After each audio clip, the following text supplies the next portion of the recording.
Bonjour, je suis Philippe Massoubre et bienvenue sur le blog expertcomptableenligne.fr. J'aimerais vous parler aujourd'hui des LBO, le Lease Back Operation. Donc le LBO désigne en fait le rachat des titres de participation par une autre société.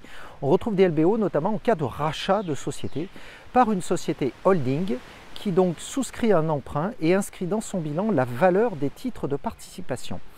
Et j'aimerais vous parler d'un aspect fiscal afférent à ce type d'opération qui est souvent omis dans les analyses a priori. Lorsque l'on rachète une société, on va vérifier effectivement que le cash flow dégagé par cette société qui remonte dans la holding soit effectivement de nature à couvrir l'emprunt afférent à l'acquisition des titres de la société cible. Alors ce qu'il faut savoir, c'est que les titres de participation qui sont inscrits dans le bilan de la société holding, ces titres ne sont pas amortissables.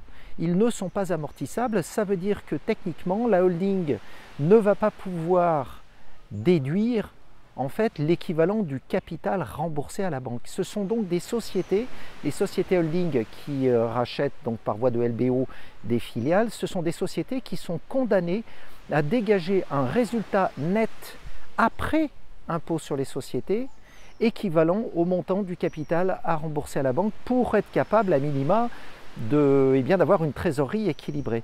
Alors on retrouve souvent cette problématique comme en fait une sorte de résultante non anticipée.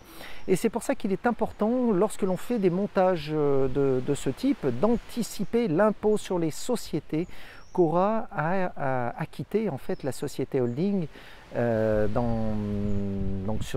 au fur et à mesure des années, et donc d'intégrer l'impôt sur les sociétés comme une donnée de gestion. Alors c'est vrai que ceci est typiquement franco-français, car dans d'autres pays on peut amortir effectivement les titres de participation que l'on acquiert dans le cadre d'une société holding, et ça ne serait que justice, car en fait ce que fait l'administration fiscale, c'est qu'elle touche une avance en fait sur le patrimoine constitué par la holding, et cette avance en fait n'est pas représentative d'une trésorerie effective économique, mais plus d'une anticipation d'impôt sur les sociétés sur un capital qui est en cours de constitution. Et cela est d'autant plus regrettable, c'est qu'à terme, une fois que cette société holding a terminé ses emprunts, et si elle veut distribuer à ses actionnaires la valeur de son contenu, donc par exemple son enrichissement, elle ne pourra pas le faire car la trésorerie aura déjà été prélevée à la source.